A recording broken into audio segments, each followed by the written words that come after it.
The Snow Queen, known in its original language of Russian as Снежная королева, is known for many things. It is one of the most iconic and important Russian animated films, it was one of the biggest inspirations for Hayao Miyazaki, and as the title suggests, it has been dubbed many times, not just in the number of languages it's been dubbed into, but even the number of times within any single language. Case in point, the numerous English dubs. If someone wanted to watch this film in English, they would quickly be faced with the dilemma of choosing which dub would be best, especially if they've never experienced the original Russian film. To that end, I decided to watch every English dub to compare them. Of course, I also watched the original Russian version so I had something to compare to, and I also read the original story by Hans Christian Andersen just in case that would give me any added insight. I guess I should give a disclaimer that I don't know Russian, if that wasn't clear from my pronunciation of the original title, so my understanding of how things are translated will come primarily from the subtitled version and a few details I've picked up on. Just to be clear, this is not really a review of The Snow Queen, and so I won't be discussing my thoughts on its writing, presentation, or how well it adapts the original story. This is rather just a comparison of the English dubs in case someone wants to experience this classic film in English rather than Russian. I'll avoid any major spoilers for those who haven't yet seen this movie, but by necessity I will have to spoil some minor details. Let's begin our comparison with Where Else But the Beginning. The first English dub was released by Universal Pictures in 1959, 2 years after the film's initial release in the Soviet Union. What makes this interesting is that this release happened in the midst of the Cold War and was, in fact, the first American purchase of a Soviet film, which speaks volumes about how big of a deal this movie was. It's voiced by stars such as Sandra Dee, Tommy Kirk, Paul Frees, and June Foray, as well as featuring its own score and several musical numbers by prolific composers Frank Skinner and Joseph Krishenson. Also of note is that this version has been re-released more than any other, likely indicating that it's viewed as the definitive version. But is that actually the case? Let's find out. The original television broadcast opens with this bizarre, kind of awkward 6-minute live-action sequence starring Art Linkletter. I tried to research why this was added and found no solid answers, but the best potential explanations I could find were that it artificially lengthened this otherwise 65-minute film into what would have been considered a more normal movie length, and it made the film feel more American during this tense time period. It also wasn't uncommon in this era for animated films to have live-action sequences to introduce or bridge animated ones. But while this opening is an interesting novelty, it adds nothing to the story, which is best illustrated by the fact that several physical re-releases of this version cut this sequence. So if you're going to watch this dub, I would recommend watching a version without the live-action opening, unless you really want the viewing experience of American families during the Cold War. But what about the quality of the actual dub?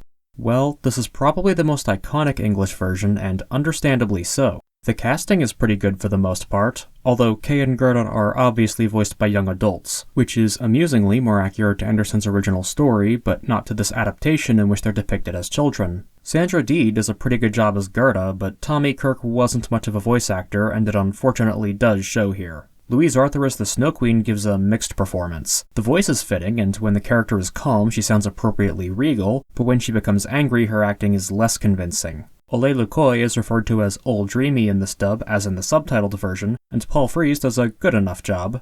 The ravens are given names in this version. Unlike the Russian actors, their voices don't have the rolling R's that make them sound more like birds, but they still make cawing noises that serve a similar purpose, and June Foray does a good job. She also does a good job with the old robber. Speaking of whom, the robber girl in this version is voiced by an actual young girl who does a surprisingly good job. The prince sounds appropriately like a young boy, but the princess sounds much older, which makes their relationship come across as a bit strange. The rest of the casting and acting isn't particularly noteworthy. What about everything else? Well, the dialogue is fairly true to the original script. Since this version is actually longer than the original, there wasn't really any need to cut much. There are, however, some changes. Some for the better and some for the worse, although I think overall the dialogue is actually slightly stronger in this dub than in the subtitled version. An interesting change is that the exact nature of Kay and Gerda's relationship is explicitly stated, which was cut from the original Russian film but is truer to Andersen's story. The lip sync is actually surprisingly good, especially for the time. The score is fine, but nothing special, and the songs are fairly catchy, unsurprisingly sounding a lot like Disney songs from the era, such as those by the Sherman Brothers. Overall, despite being the first attempt at a dub and being over 65 years old, the 1959 Universal version is actually pretty solid. It's not perfect, with some of the casting, acting, and dialogue being weak, as well as having an unnecessary opening sequence, but the good outweighs the bad here, and I think it even does a few things better than the original Russian version. So we're off to a good start. But how will this version compare to the dubs that follow?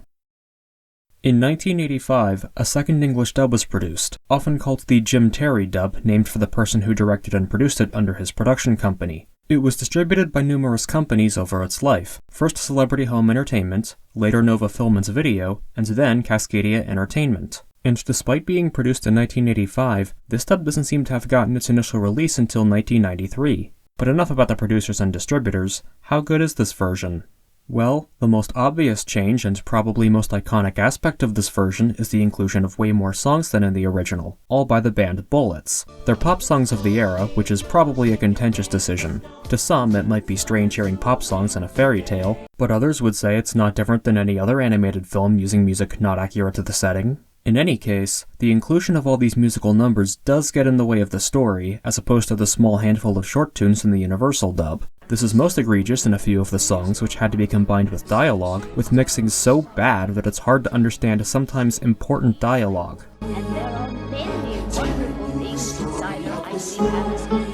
As for the characters and their actors, they're interesting to say the least. Voice actors include the likes of Jan Rabson, Barbara Goodson, Mona Marshall, and that's it. Yeah, only 3 actors provided voices for over a dozen characters. Not only that, but many of the characters are given accents that are pretty poorly done. But that's generalizing. How about the individual characters?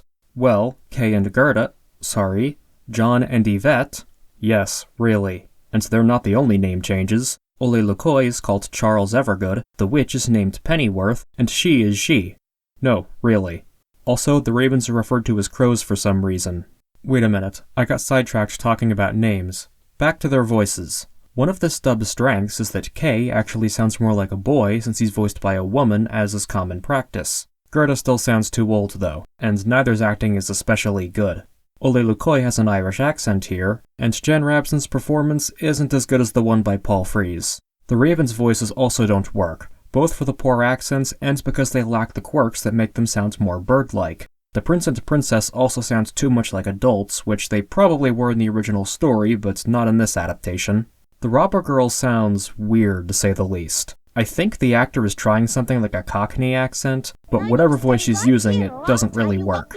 The Snow Queen is actually cast well, but much like the Universal dub, she's only well acted when calm. But poor performances doesn't necessarily mean a poor script, right? Right. But unfortunately, the script isn't very good either. Right off the bat, important expository dialogue is so poorly translated and placed that important events and even the central conflict are difficult to fully understand and appreciate if you don't already know the story. The robber girl is also poorly integrated compared to the Universal dub, with the reasons for her various actions not being explained or implied. They also have the robber's bouncy song interrupt the serious conversation between Gerda and the robber girl, which makes for a sudden, odd tonal shift. Some of the song lyrics are also weird and often too on the nose. The best example is in this song, which verbally explains what you can plainly see, as well as mentioning soda pop. There are also smaller quirks like the infamous chow line and the goat joke not being as well written. And the problems don't end there. On top of the poor audio mixing in certain songs, there's also a lot of audio peaking throughout this dub. Will you stop this infernal racket? The pacing is bad too. This version is about as long as the others, but the musical numbers take up so much time that a lot of the dialogue is rushed and doesn't always pair well with the visuals, making an already poorly explained story even more difficult to follow. Add to that the bad sound mixing and you have a mess of a story that's difficult to understand if you're unfamiliar with it. I've been pretty negative about this dub, so some of you might be wondering if I have anything positive to say about it. Well, I have already mentioned a few strengths, as there are a few more. For one thing, the witch is actually well acted, sounding genuinely loving rather than scheming, which makes her more believable, both by making the manipulation more convincing and because it fits the motivation the script gives her. The original Anderson story technically doesn't give her one, although you could interpret what's said about her as the motivation provided in this dub. In either case, giving the witch a believable motive and behavior is an example of adapting source material for the better. Another smart choice was combining the credits with the clips of Kay and Gerda's return voyage, which saves valuable time in this otherwise rushed version of the story. There's also something this dub did that the Universal one did not. It actually explained Ole Lukoi's umbrellas better. It's arguably not that important, especially since he's from a Hans Christian Andersen story completely separate from the Snow Queen, but it's still more faithful than the Universal dub in that regard. And so there are some good voices and acting here and there, even from performances that are usually underwhelming. Even the accents, poorly done as they are, do give a sense of scale to the world and helps to separate one location from the next. And that's about it. I hate to disappoint anyone who might have grown up with this version, but I just don't think the Jim Terry dub is as good as the Universal one. It has a few strengths, and the songs at the very least aren't bad, but between the weird names, rushed script, poor audio, and the characters having poor performances exasperated by forcing 3 actors to voice all of them, this version is a big downgrade. Let's hope things improve from here. Third is the Jove dub, produced and distributed by Films by Jove, who obtained the rights to remaster, localize, and release it from Soyuz Multfilm among many of their other works. When it was produced is a bit unclear, but it was shown on television in 1995 as part of Mikhail Baryshnikov's Stories from My Childhood, and later given a physical release. This version was distributed under Films by Jove, written by Stephanie Matheson, and voice-directed by Terry Klassen, which makes some of the casting make more sense. Speaking of which, Kirsten Dunst, David Morse, Kathleen Turner, Mickey Rooney, and numerous others lent their voices to this dub. This version was only released once, whereas the other 2 were released several times under different distributors, which isn't really an indicator of its quality and more the result of conflict between Jove and Soyuz Multfilm. One of the first things you'll notice about this version is that Hans Christian Andersen is more present, literally. Alongside getting the name Ole Lukoi right and giving a brief history of him, this dub actually lampshades that the man who has water dumped on him at the beginning was modeled after Andersen. This attention to the source material is also represented by every named character from the original story retaining their name, with only unnamed characters being given original names. This version's script also generally follows the story much more closely than the Jim Terry dub, and even the Universal dub at times. Everything that happens is better explained and makes more sense, the passage of time is made more clear, and most of the scenes are retained. However, some things are cut. Several examples include the Raven's scenes being abridged, the robber sequence's resolution being somewhat rushed, it not being explained what happens with Kay and Gerda after the events of the film, and despite getting Ole Lukoi's name right, they call him an elf, and they skip over explaining the Black Umbrella, mistakes even the Jim Terry dub didn't make. This version also makes a few interesting changes, often in the form of adding to the lore of the story. The Snow Queen's weaknesses are expanded upon, the witch is said to be controlled by the Snow Queen, a time limit on rescuing Kay is added to heighten the sense of urgency, and the robber girl's motives are made explicitly clear. And there are a few more changes to the Snow Queen and her place in the story. One change is giving her a lot of rhyming dialogue, which adds to her regal and mystical nature. A small but perhaps unpopular change is the Snow Queen's fate. However, one change is likely controversial. She is given far more presence and agency in this version, being aware of Gerda's mission and directly interfering by being the cause of many of the hurdles the protagonist faces. This makes the main antagonist seem like a bigger threat and increases her importance to the story, but it does take away from some of the conflict resolution that is in service to the story's themes, something I'll bring up again in more detail later. But enough about the script, what about the casting and performances? For starters, Kay and Gerda in this version are actually voiced by children, making them the most accurate sounding voices by far, and their acting isn't too bad for child actors. I also think Kathleen Turner might give the best performance as the Snow Queen, sounding appropriately regal, cunning, persuasive, and stoic except for when she's infuriated. Mickey Rooney does an alright job as Ole Lukoi, but I still don't think he's as good as Paul Frees. I also have mixed feelings toward other casting decisions and performances. The Witch, Finnish Woman, and Deer are cast well, although the quality of their performances vary. The Prince and Princess both sound older than they look, which again is likely more accurate to the original story, but less to this animated adaptation. The male Raven has a somewhat weird voice, as does the robber girl, who sounds a little too old and has an underwhelming performance. But hey, the animals make appropriate noises and have vocal quirks that distinguish them from the human characters. Overall, I think the Jove dub has probably the best acting and some of the best casting, although it's not perfect and other versions are better in certain regards. In addition to the cast, this version also has possibly my favorite music of the dubs, composed by Thomas Chase and Steve Rucker. Not only are the songs good, but the score actually stood out and enhanced the viewing experience. And that's not the only good aspect of this dub's audio. The dialogue is actually mixed and edited to fit the various settings, with things like echoes and muffling adding realism that further immerses the viewer. However, it's not all sunshine and rainbows. I've already mentioned some problems with casting and acting, and they're not the only ones. Despite the audio largely being well done, the dialogue isn't synced very well with the animation. Several creative choices lessen the impact of certain jokes, and like the Jim Terry dub, this one also has a weird juxtaposition with Gerda's sad story being played on top of goofy animation of the robbers. We also have things like them replaying the rose scene here rather than letting the audience extrapolate, and while I've already mentioned this, it's worth repeating that while this version mostly retains the whole story, some of the things that are added, abridged, or otherwise altered to heighten tension and flesh out the world ultimately lessen the understanding and impact of the story's themes, although other changes are arguably for the better.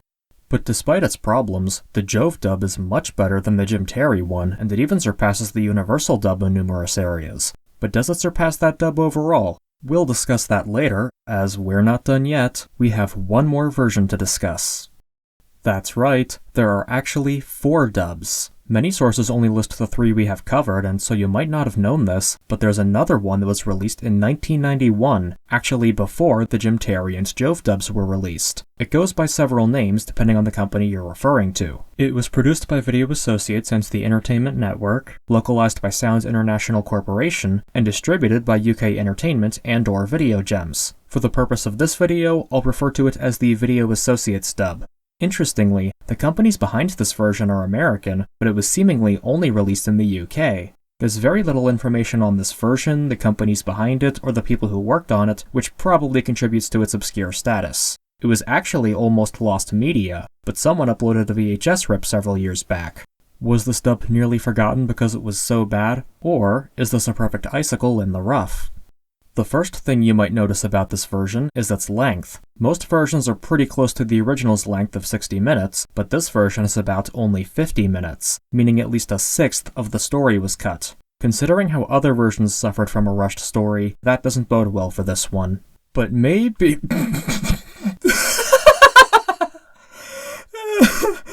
Okay, I can't keep up the facade any longer. I hate to break the suspense here, but there's little point since it'll become obvious very quickly, so let's just cut to the chase. This dub is hilariously bad. Not without any merit, but so little that it's honestly embarrassing.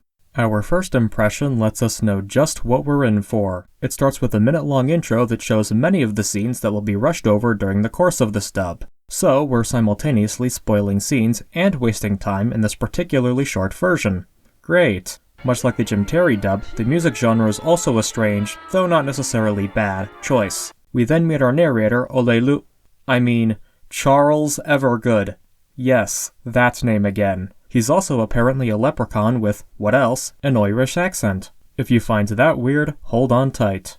Wait a minute. How do both the Jim Terry and Video Associates dubs use the name Charles Evergood? The Jim Terry dub was produced first in 1985, but the Video Associates dub was released first in 1991. I can't imagine both versions independently came up with the name Charles Evergood, so which version used it first? Either someone who worked on the Jim Terry dub then worked on the Video Associates dub, the Jim Terry dub's long gap between production and release included taking the name Charles Evergood from the Video Associates dub, or one or more of the sources I used got the dates wrong, which I guess is probably most likely. Well, regardless of the explanation, it doesn't make the Video Associates dub any better, which I guess we should get back to. Surprisingly, this version actually gets the names Kay and Gerda right, but their actors have the combination of sounding too old for the roles and having poor acting. In fact, almost no one is cast or acted well. The grandmother has a weird accent that doesn't seem to match either of the kids. The Ravens don't really have any vocal quirks aside from their dialogue being slightly drawn out. The prince and princess, again, sounds like they're different ages. The robber girl's voice, I think, is meant to have the sort of raspy voice that lots of tomboy characters have, but she instead sounds like an old smoker. The guy playing the deer is trying his damnedest but falling short, and the pigeons also have weird voices and bad acting.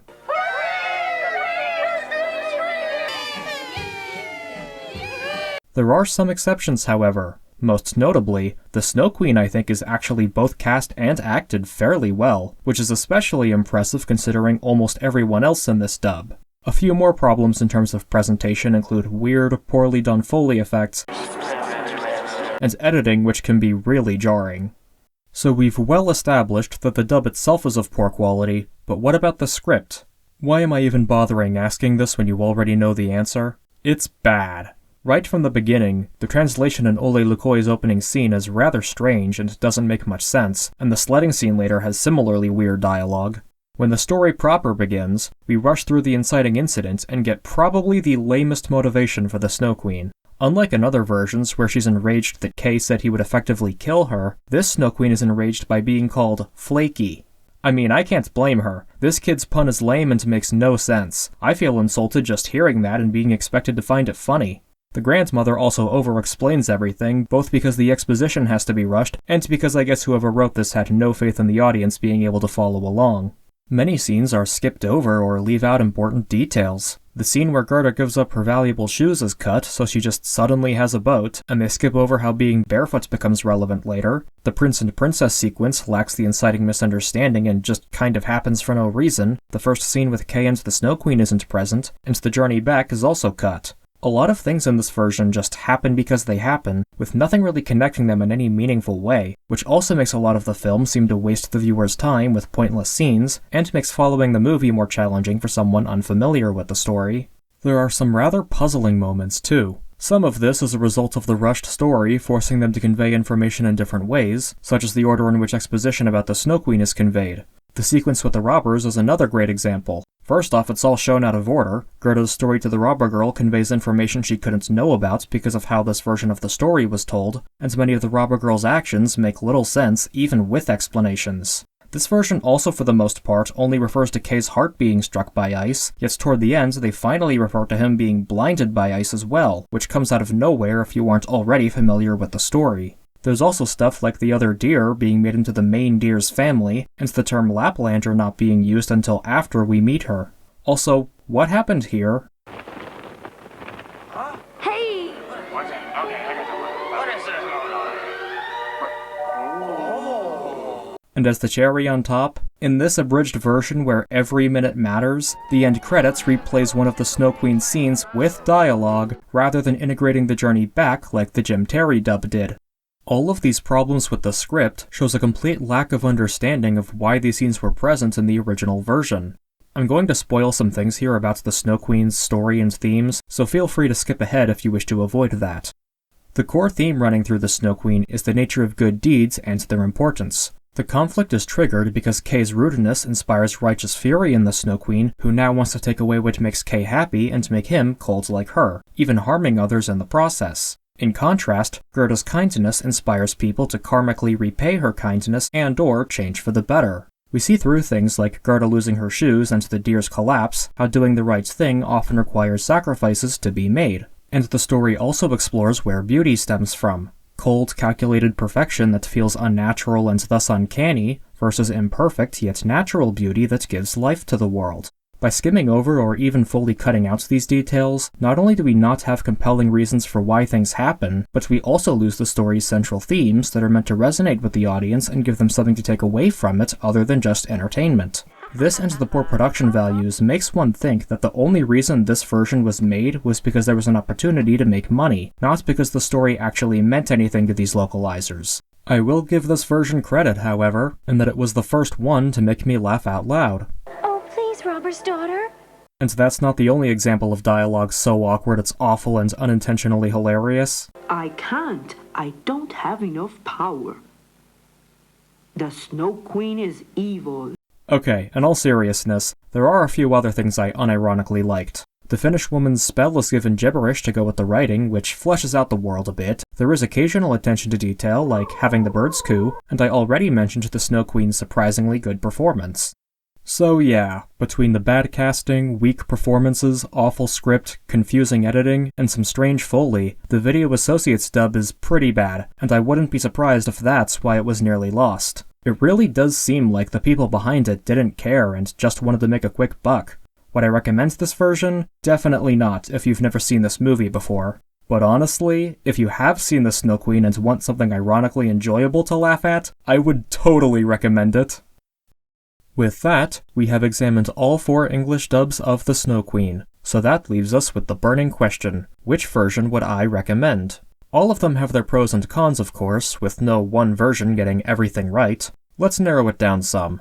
As we've just established, the Video Associates dub is easily the worst and is really only worthwhile to already familiar viewers who want some ironic enjoyment. It's poorly made, rushes through things in a baffling way, and misunderstands what the story is even trying to accomplish, so we can easily eliminate that one. I also probably wouldn't recommend the Jim Terry dub. It has its qualities, including a few good performances, some good script decisions, and songs that if you don't find distracting might be a plus, but the majority of performances are weak and it abridges the story too much, even if not as much as the Video Associates dub. That leaves the last two versions. And honestly, this is really close. Both are high quality, both have strengths over the other, and both adapt the story pretty well. If I had to generalize, I'd say that the Jove dub is in many respects better produced and gets some things right that the Universal dub doesn't, but it does have some questionable additions and cuts some things, whereas the Universal dub doesn't change much and still has a pretty solid cast. To put it succinctly, the Jove dub is a better viewing experience, but the Universal dub is arguably the closest to the original Russian version, but barely. For that reason, if you want to experience the better English adaptation of this classic Russian film, I would recommend the Universal dub, mainly because it makes slightly fewer changes. So yes, of the 4 versions of the Snow Queen, I would say that the Universal dub, the first, the most iconic, and the most re-released, has earned its reputation and is the best. If you'd really rather have the better production values and don't mind missing a bit of the story, then you can't go wrong with the Jove dub either. In fact, if you watch the Universal dub and then feel up for it, I would recommend following it up with the Jove dub so you can see the interesting changes it makes to the story and appreciate the ways it enhances the experience through its superior cast and presentation.